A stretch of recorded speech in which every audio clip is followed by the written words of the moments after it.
Tired of printing, signing, and scanning TallyPrime vouchers? Meet KAiZEN eSign, the smarter, faster way to sign directly inside TallyPrime. Let's dive in and turn your manual work into a smooth, step-by-step digital workflow. Create ledger under Accounting Masters. Fill in ledger name details. Select Sundry Debtors for the Under field. Press I to insert signer contact and email ID, crucial for eSign. Now create a sales voucher. Select Party A C name from existing ledgers.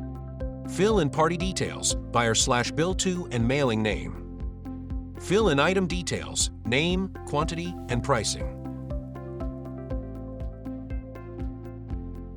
Confirm to send voucher for e-signing before saving. Choose Yes to share voucher via email. It's now sent.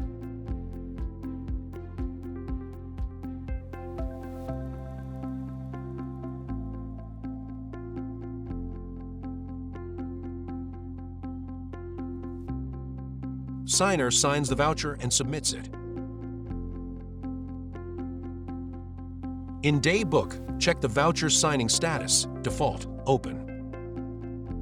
Select Voucher, click Check for Status, updates to Signed. Click Open Sign PDF to check the final signed document.